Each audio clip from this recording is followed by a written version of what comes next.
Welcome to the Office of the Prime Minister's weekly press briefing, where we have the opportunity to discuss a number of matters that are important to the Bahamian people, and of course to wider administration. Today, we will have joining us the Chief Passport Officer for the Passport Office in the Ministry of Foreign Affairs, Ambassador Nicholas Simonet.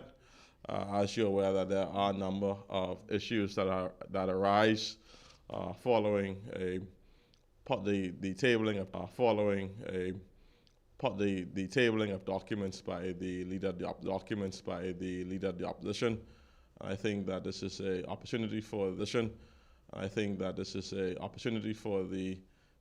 passport office to give a technical response to some of the concerns or misinformation that may have been attributed to that, or the consequences of that action. And so now I would want to invite the Chief Passport Officer, Nicholas Simonet, to bring remarks to the general public.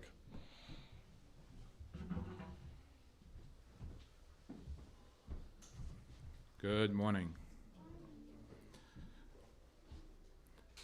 The Passport Office wishes to assure the Bahamian public that it maintains a high level of confidence in its ability to safeguard the integrity of the Bahamian passport through strong verification processes and continuous strengthening of its operation system.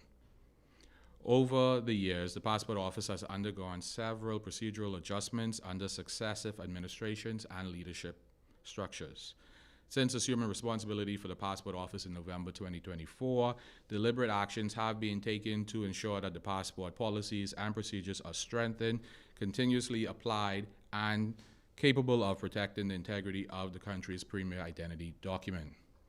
In December 2024, during an initial review of several applications, it was discovered that some passport renewals had been approved on the basis of Cabinet Conclusion CO1121. Dated 1st of May 2019. That policy allowed renewal applicants to submit only a limited set of documents, specifically existing passports, photographs, and application forms, and NIB smart card. While the intention may have been to reduce the renewal processing time frame, the effect was that it significantly limited the Passport's Office ability to conduct deeper verification and document review. Over time, this weakened the office's capacity to conduct research, verification, verify identity, and citizenship claims, and apply the level of scrutiny necessary to protect the integrity of the passport system. Upon identifying these vulnerabilities, immediate corrective actions was taken. The Passport Office discontinued reliance on the 2019 policy and reinstated the full verification procedures originally designed within the passport processing system. Under the restored framework, the new passport application passed through 8 stages of review, while renewal applications undergo at least 6 verification steps, including document verification and identity checks. These procedures ensure that if irregularities are not detected during the initial issuance, they can be identified during subsequent renewals. A comprehensive review of the operation was also conducted to ensure that the Passport Office is utilizing the full capabilities of the EPIC's passport management system. This has strengthened the internal monitoring, improved fraud detection capabilities, and ensure that the suspected fraudulent documents and applications are properly flagged within the system. These improvements have been implemented while maintaining the office's ability to process applications and deliver passports within a reasonable turnaround timeframe for persons who are lawfully entitled. The Passport Office has also intensified collaboration with other government agencies that issue or verify identity documents.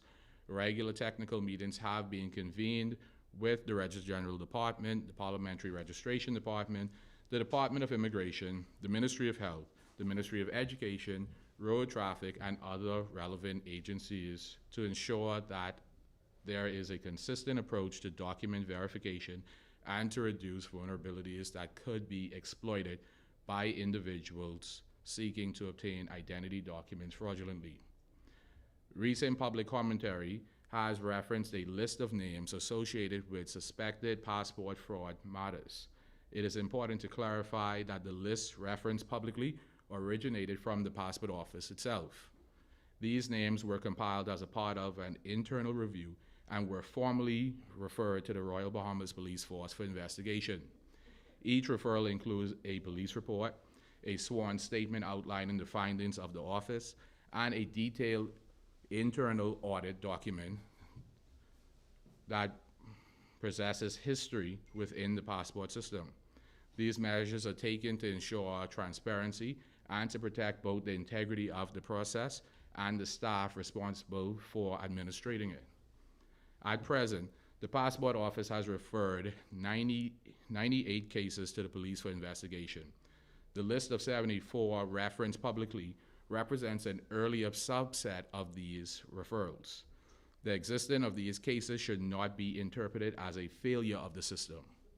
Rather, it demonstrates that the strengthening review process now in place are successfully identifying the irregularities and ensuring that the suspected fraud is referred to the appropriate authorities for investigation and possible prosecution. Several of the matters referred in the media arise directly from the detection work conducted by the Passport Office. These include the following examples. Gracie Pierre, passport issued in 2020, and Max Vivi Pierre, passport issued in 2024. These matters originated from the internal inquiry initiated by the Passport Office to the Department of Immigration in December 2025. Concerns arose regarding a marriage certificate purportedly issued in Haiti that was suspected to establish entitlement to citizenship. Subsequent checks conducted by the Immigration Department include flight movement records indicated that both parents were present in the Bahamas on the alleged date of the marriage in Haiti, raising significant questions regarding the authenticity of the document. Charges have since been brought against the applicants. Waken St. Martin. This case involves the use of a fraudulent naturalization certificate and a fraudulent verification letter purportedly issued by the Department of Immigration. These documents were used to support the issuance of a Bahamian passport. The irregularities were detected by the Passport Office and confirmed through verification conducted by the Ministry of Immigration. Jean Lewis, passport issued in 2022. Records indicate that this individual first obtained a passport in 2009 using multiple fraudulent documents. The passport was subsequently renewed in 2022 under the framework created by the Cabinet Policy Decision of 1st of May 2019, which permitted renewal without full re-verification of supported documentation. The matter is currently before the courts. In each of these cases, the concerns related to fraud or questionable supporting documentation used during the passport application process. These cases have come to light because of the strengthening review procedures implemented by the Passport Office and the increased coordination with other government agencies responsible for the issuing or verifying civil documentation. It is important to clarify that the Passport Office does not have responsibility for criminal investigation, arrest, prosecution, or conviction. Once suspected fraud is identified and referred, the matter falls under the jurisdiction of the Royal Bahamas Police Force and the Office of Public Prosecution accordingly. Questions regarding how many individuals have been arrested, charged, prosecuted, or convicted is in relation to passport fraud investigation should be directed to the Royal Bahamas Police Force and police prosecutors, who are responsible for those aspects of the criminal justice process. It is also important that the current political environment does not interfere with or compromise ongoing investigation. Matters involving suspected fraud must be allowed to proceed through the proper investigative and procedures without undue public speculation or political pressure. Ensuring that these investigations are conducted thoroughly and concluded through the courts is essential to maintaining the integrity of the system. Holding individuals accountable where wrongdoing is proven serves not only to protect the credibility of the Bahamian passport, but also acts as a deterrent against future fraudulent activity. The Passport Office therefore remains committed to cooperating fully with law enforcement authorities so that all matters referred are properly investigated and, where appropriate, brought to their lawful conclusion. The Passport Office also recognized that maintaining the integrity of the passport system requires accountability at every level. Under my leadership, the office has not hesitated to refer matters for investigation even when internal reviews suggest possible staff involvement. In those cases, the matters were referred and charges were brought against individuals where the evidence supported such action. This approach reflects a clear principle. The integrity of the Bahamian passport must always take precedence over institutional comfort. Where wrongdoing is identified, individuals must be charged, held accountable, and face the full force of the law. Ensuring that bad actors are identified, charged, and removed is essential to protecting the credibility of the Passport Office and the national document it is entrusted to safeguard. Fraud involving identity documents is not unique to the Bahamas. It exists in jurisdictions across the world and within governments and within many government systems. The responsibility of any modern passport authority is therefore to remain vigilant, to continuously improve its system, and to adapt to emerging threats. The Passport Office remains committed to doing exactly that. I also wish to acknowledge the dedicated staff of the Passport Office who continuously carry out their responsibility with professionalism and diligence. Their work plays a critical role in safeguarding the integrity of the Bahamian passport and protecting the credibility of our national identity system. The Passport Office will continue to strengthen its procedures, enhance interagency cooperation, and refer all suspected cases of fraud to the appropriate authorities. The Bahamian people can remain confident that the Passport Office is committed to protecting the integrity of the Bahamian passport and ensuring that it is issued only to those who are lawfully entitled to it.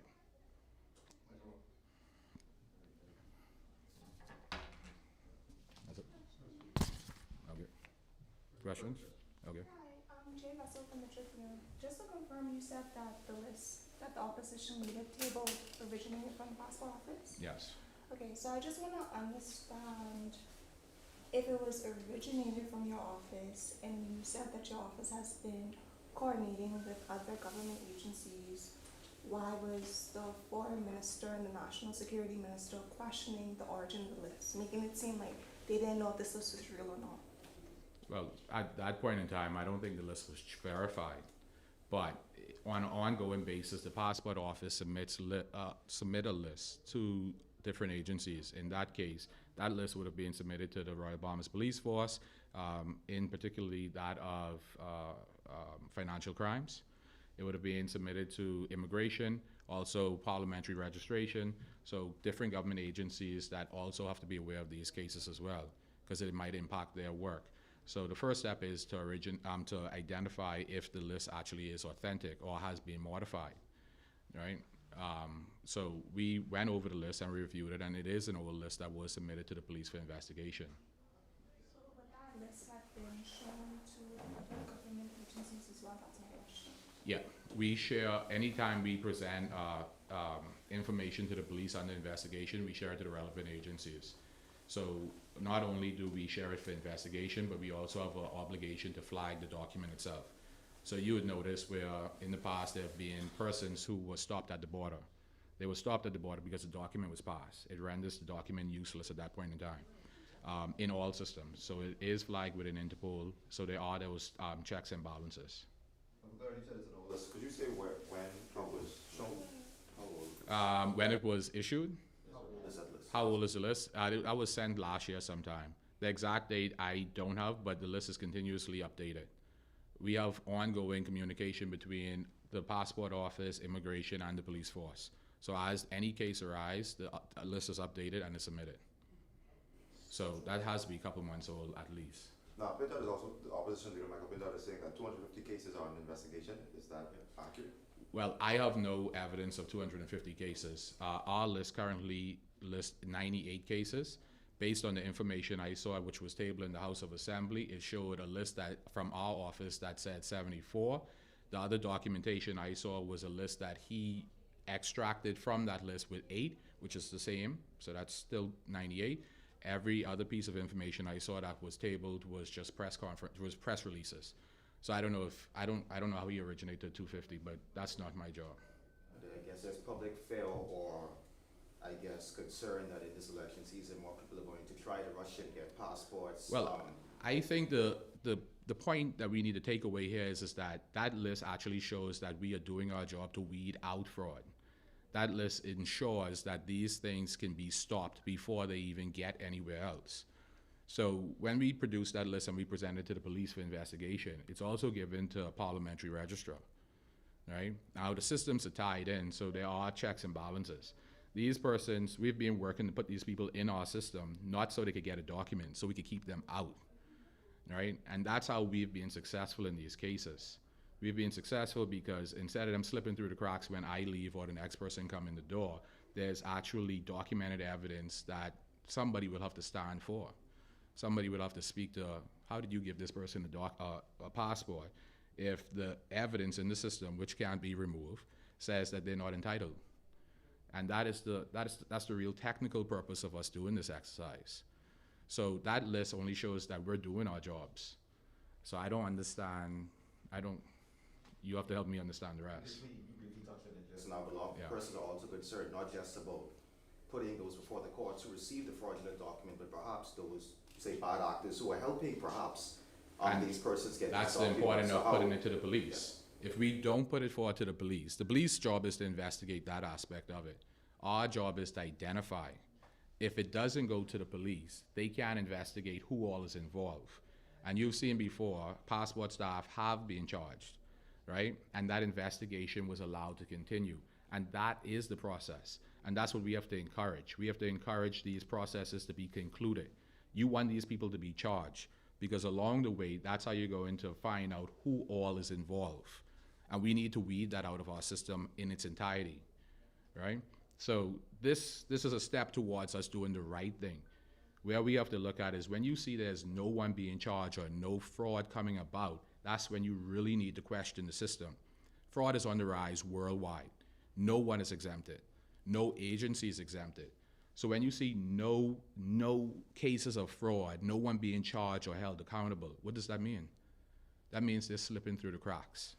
So this is evident that our policy, our position, our work is working. This means we are holding the people accountable, and let's bring them to justice. That's what we all should want, right?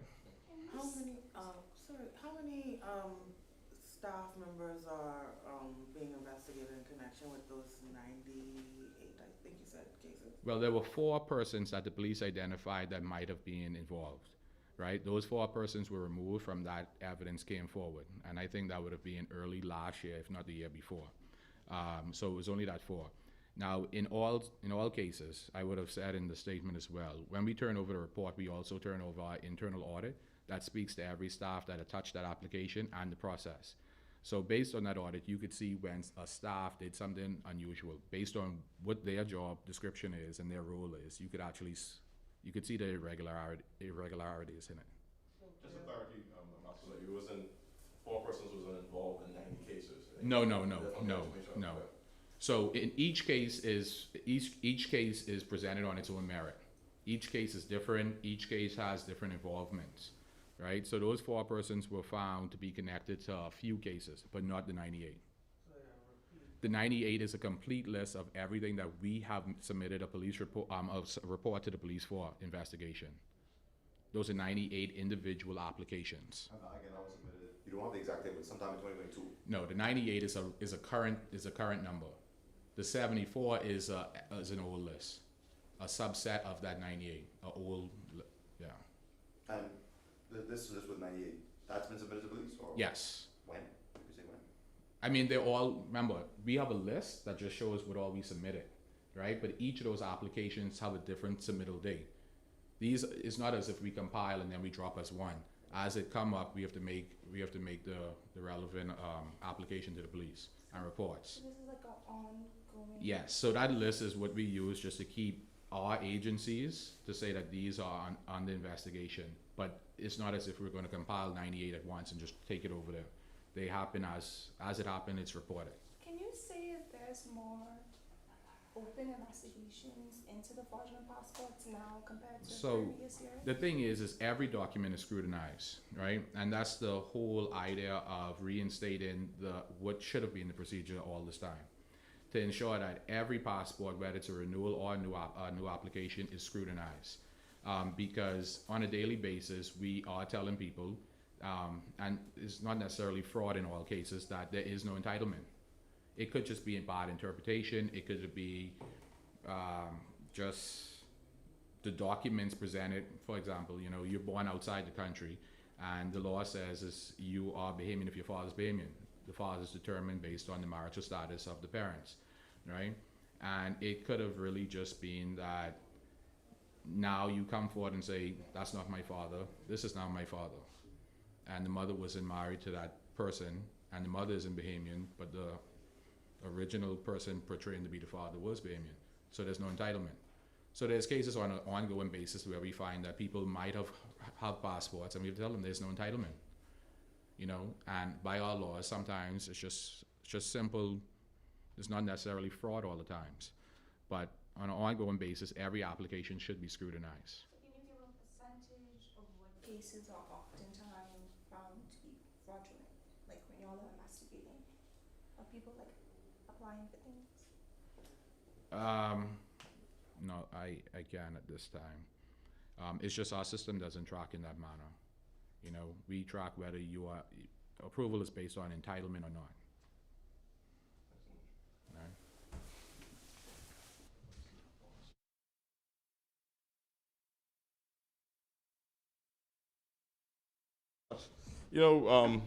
I think it's important that we caution persons as we head into this election period to just examine the facts.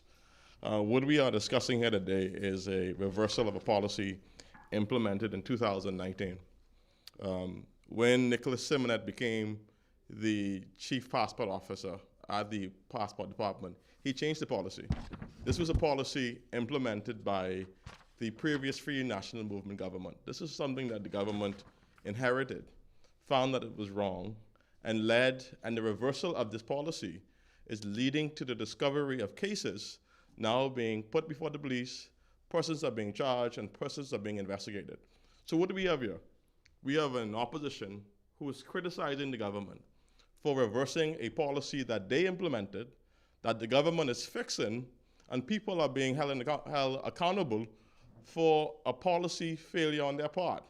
And I think that the staff at the Bahamas Passport Office should be commended for the job they're doing in discovering these incidents. Because like the Chief Passport Officer said, when we don't find cases, we complain. And when we find cases and we hold people accountable, they are complaining. I think if it's anything, that the opposition should be commending them for the work they are doing. And I want to commend Ambassador Nicholas Simonet, a young Bahamian who is at the helm of the Chief Passport Office for the work he and his team has been doing. I think that's tremendous. And we're going to give a copy to the members of the press so you could see the policy that was implemented under the previous Maffedam administration, which in essence said, we want you to move quickly on the issuance of passports and ask less questions. That was the policy that they implemented under the administration. And I think the Chief Passport Officer ought to be commended for reversing that policy and asking the hard questions and scrutinizing every applicant that came before their office, and they were able to find what we're finding today and holding people accountable. I also want to give two updates on some issues that was in the press. This, I think, on Tuesday, the Prime Minister, would have been Tuesday, the Prime Minister meet with retailers? Yeah, the Prime Minister had a successful meeting with the retailers. We are on, both parties are on target for the reduction of the VAT on unprepared food on April 1st. So I was happy to see that that partnership is happening. The Prime Minister has always said that he will have an open door policy and a partnership when there are concerns that both sides could work together. And secondly, next week Sunday, the Prime Minister will invite influencers from across this country to discuss the monetization of how they could be paid on TikTok, on Facebook, and on Instagram. So this is a policy commitment by this administration. He's going to host that conference next week. He's going to have persons from the respective agencies and persons who are professionalized in influencers. So this is a commitment that the government wanted to do. The Prime Minister is committed to ensuring that Bahamians who are influencers, who are on TikTok, who are on Instagram, who are on Twitter, or any platform, have a pathway to getting paid for what they do. And next week, Sunday, that is the invitation by the Prime Minister to invite young and old persons to our platforms to discover how we could solve the issue of monetization and have our partnerships from our global partners who will be attending that conference and providing information. I want to thank the members of the press for coming today, and that is the conclusion. Just paid by TikTok or? This is paid by all platforms. I think one of the things that we realized that a number of the platforms does not make payment available in our region. And so what the thing that the Prime Minister is leading is the changing and the reversal of that policy, speaking to the companies directly. That is being done by Ambassador at Large, Greg. This last name escaped me. But the policy directive that the Prime Minister has given is to speak directly to the companies. We are engaging with the companies through our partners. Some representative will be engaged because of the time constraint virtually, but we'll have other persons who will be in country next week as well. So where is the conference? It's going to be at Bahama. It's going to be at Bahama. Bahama next week Sunday. I think that's the conclusion of our press conference today.